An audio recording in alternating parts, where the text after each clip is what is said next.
Mbote mbote mbote na balandi nyonso tu ya émission kombola kombola bopeto. Kombola bopeto esusu na bandako na bino. Shalom shalom shalom ba mama la Yesu. Shalom ba mama kombola kombola bopeto. Na pesi bino basalamu basalamu basalamu. Kimia na mokonzi Nzambe ezala likolo na bino. Kimia na Nzambe ezala vraiment partage na bino bisika bino nyonso tu bozwami. Na sepeli lisusu kozala na bino lisusu mokolo na lelo. Na sepeli lisusu vraiment to solo la lisusu ba mama la Yesu. Ba mama na nkolo Nzamba pambola bino bisika bozali. Vraiment Nzamba za malamu. Biso ba na Nzambe. Il faut tozala nyonso na kwiti. Na kwita bolingo na Nzambe. Do tolangwa ka nyonso Yesu Masia. Tolangwa ka ye. Yoka ye. Ndeka lobi ata na balabala. Donc ayoka kaposa moka fuka mata na katikata balabala. Poka kakumisa Nzambe nyonso na pwani kolangwa. Tolangwa Yesu bandeko nanga. Tolangwa bolingo na Yesu. Tolangwa Yesu Masia. Asa tellement bien que Seigneur tolangwa ye.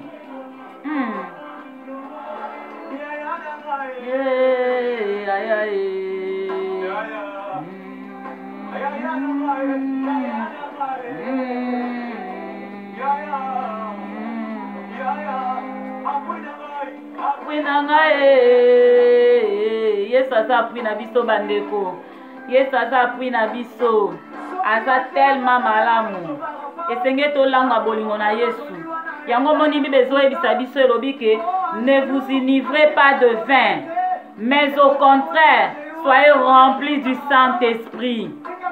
Nzamba lobi tolangwa masanga te. Lelo tokoma mona bato msusu soki makambo eleke ebele na mutu.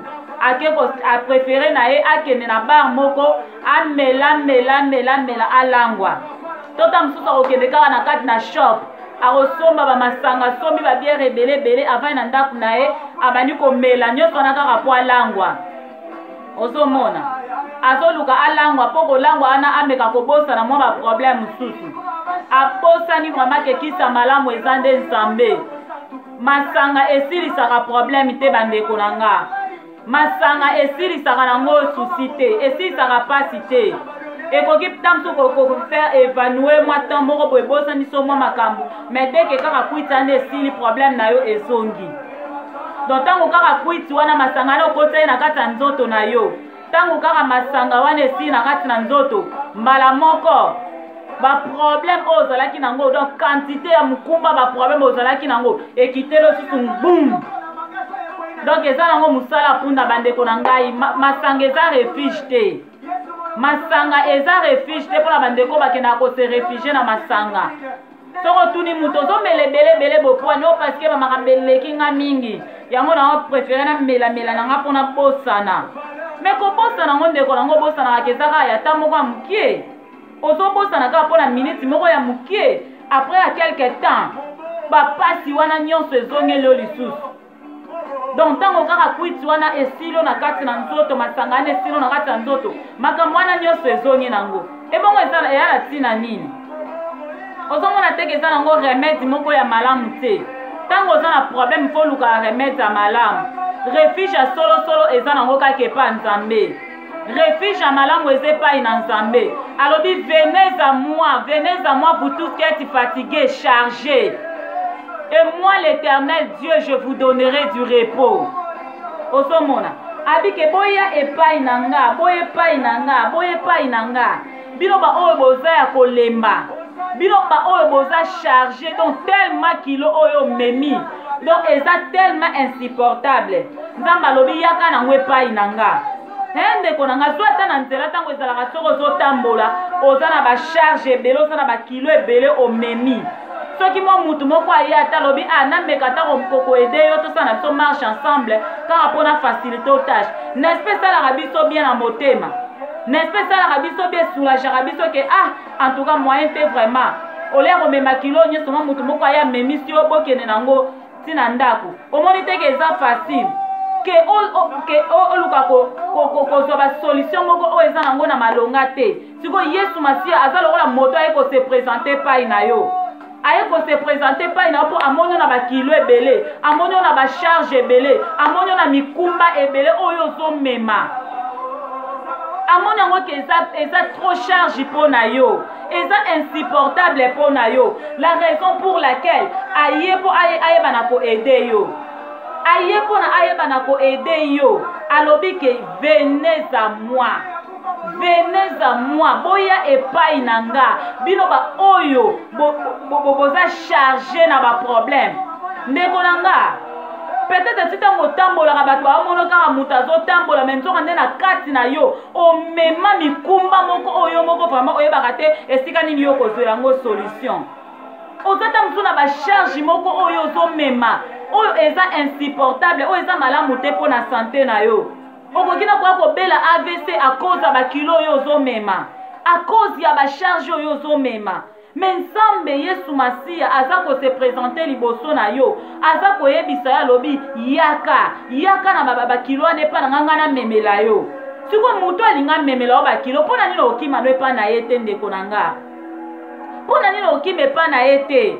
Ozo sepela ki omela ba masanga no komela omeli na opona temps wana et soulager opona moi temps wana, mais après quelque temps tango kaka kwiti wana ekosila problème na yo ezongi les mêmes, situation na yo ezongi les mêmes. Ozo mona te ke eza nango eloko moko to ozosala ezaka oza ko rond point, ozo tourner no ka esika moko, ozo baluka na oka ke esika moko eloko moko te ozosala ya malonga. Solution moko te ya malonga oyo ozoluka, solution durable oyo ozoluka ngo te. Ozoluka ka ba solution moko eza éphémère, ba solution moko eza ya bataya mukie. Oyo ke tango kaka kwite silo na kati ya mutu, ba problème nyonso ozalaki nango nyonso ezongi. Siko litomba nango nini? Ozomwa te yo kutu mutu osala perte parce que ozodepense mbongo na oyo kokai ko économiser. Mbongo na oko bomba tamsu osana nango ba makamsu so eza plus important. Mais ozo dépenser mbongo wana pona nini kaka ose soule. Ozo dépenser mbongo wana kaka pona nini elangwisa yo po obosa na ba problème oyo oza nango. Ndeko nanga ba bomba ka problème te. Ba bomba ka problème te komela masanga eza lokolo ozo bomba problème, eza lokolo donc ozo économiser problème. Ba économiser un problème te ba bomba problème te, ba lukaka nde solution na problème. Ba lukaka nde solution na problème. Mais tant yo ke komitika na masanga, tant yo ke komitika na kwiti, eza lokola ozwi problème na yo obombisi. Obombisi ngo pona mwa tamoko kaka oke durée ya kwiti so eka ke sili allez. Ezongi nango. Mais Yesu Masiya lobi, venez à moi, vous tous qui êtes fatigués, chargés. Moi l'Éternel Dieu, je vous donnerai du repos. Alobi ke soki oye nango epa na Nzambe. Omoni Nzambe, soko ozwi ba problème na yo osimbisi yango Nzambe. Ndeko nanga ba problème ane kozongela yo lisusu te. Ba problème wane kozongela yo lisusu te. Nzambe akozwa oyo eza léger, aokamata kopesa yo po yo mema ya léger.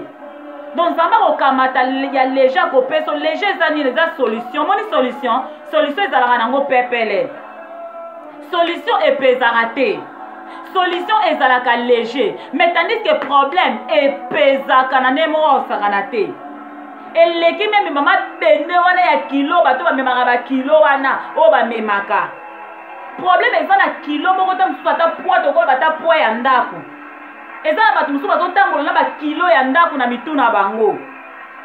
Kilo ya ba problème to bazotambola nango na mitu na bango. Moko vraiment yo otalobi mais moto vraiment na ba problème azo vivre ndenge nini. Eza na nga grâce à Nzambe, mais Nzambe wana na grâce aza ko accorder yo. Eza po yo prendre conscience que o sengeli ozo ba problème na yo, o pesa ngwe pa na ye. O sengeli ozo ba problème na yo, o pesa ngwe pa na ye, ye amemela yo. Ye amemela yo yango. Poso ki ye amemeli yo yango, ndeko nango ko se sentir à l'aise. Ndeko nango ko se sentir à l'aise. Tika ko luka ba solution éphémère. Tika ko luka ba solution ya bataya mikie. Ya bangonga mikie tika ko luka ba solution so perdre yo mutoza perdant. Yo mutoza perdante. Tango ke na ko se droguer wana po mekana ko bosa na mo makambo yo mutoza perdante. Muto perdre ça parce que drogue na pose ngo futi mbongo. Masanga na pose ngo o futi mbongo. Mais pas Yesu masi o ko futa mbongo te ndeko nanga. Et pas Yesu masi o ko futa mbongo te. Pona ko biso ke Satan apesa ke lo moko te ya ofele. Et pas Satan donc nyonso za dona opese ya pesi yo. Donc opesi mbongo ya pesi yo mwa masanga moko oyo ko sala mwa ta moko ya mukie. Et bungiso mwa problème après quelque temps problème na yo zongi. Na okende pa ina nzambe o ko futa mbongo te. Opese loko te. Okende kaka fongolele motema. Fongolele motema pesa vino na maboko na ye. Senga pardon na mabe nyonso yo sala zwa kilo na yo pesa nzambe nzamba memela o kilo wana etango nzamba ko memela yo nzamba ko kamata o ya léger ako kamata ko pesa yo yango ako pesa yo o ezo peze te ndeko nanga vrai refuge eze pa ina nzambe vrai refuge eze pa ina nzambe eza nina epa ya moto kokimela no pepa moto tolo baki anake koyebisa moto ata msu moto na opesa nga solution problème solution ezaka nango epai na maboko ya bato te solution ezalaka epai na nzambe peut-être oyine kokontate ta mosusu basali na nzambe parce que nzambe atravaillaka na nzela basali na ye na kanda na bango nde bakoki kooriente yo na direction ya solution mais kobeta lisolo ne pa moto yango yokeloka mawa moto yokeloka mawe ya solo wana penza ngo donc makambo wana penza ezonga te ezorangeo boye yango mikolo na moni okondi yango mikolo na moni obebi yango na moni boyeboye mawe ngo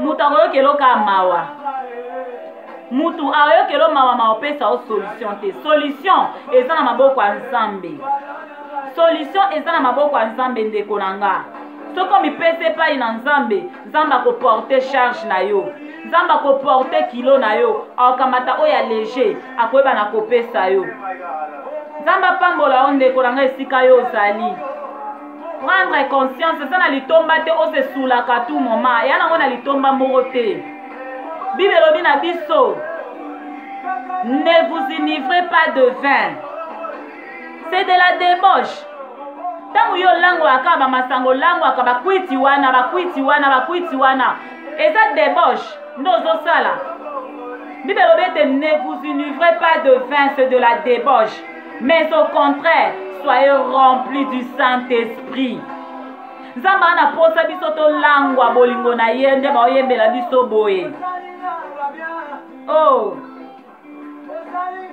nzambe aza na posa tolangwa molimo mosantu esalaka bien bandeko na nga si boyeba te molimo mosantu soki etondi na kati na yo tika botuna babetela bino masolo peut-être nano boguta yango te kolangwa molimo mosantu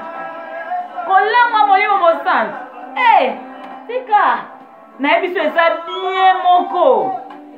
bien moko okozala te na ide te obaye kutu kolanga bamasanga nano olangwa alanga wana omota mosu mwa plaisir moki omino kosantaka na kati ya mwa masanga na so omeli obandi koloka mwa bisengo moko boye obandi koloka mwa babien moko boye wala kutu mokie oyo koyoka soki olangwe molimo mosantu non osanti vraiment que parfait soki olangwe molimo mosantu donc ememaka esengo moko boye donc osanti vraiment que joie moko donc ozoyebela na mutu na makolo yango te donc osanti mpe kimia moko boye na kati ya motema donc oyo bible elobi ke kimia oyo mokili epesaka te donc ozosanti assurance moko boye ke non etumba nyonso ekoka na vi na ngai na kolonga mpo naza na ye elongo atombisami tellement na kati na ngai ke nyonso komba nyonso je serai toujours vainqueur ndeko na nga kolangwa molimo mosantu eleki nyonso kolangwa molimo mosantu eleki nyonso kolangwa molimo mosantu eleki nyonso ndeko na nga lukolangwa lolango na Yesu Hallelujah.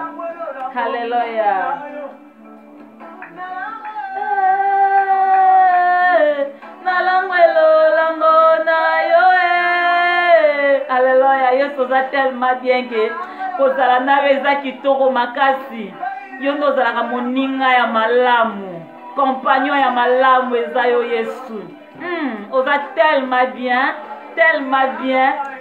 tika Yesu a bien bandeko na nga ndeko yako goûter kolangwa molimo mosantu sala no ata mo esei kaka meka na okaka ta mosusu okango kaka na sango me yako meka na kolangwa donc omeli molimo mosantu omelo ti kwit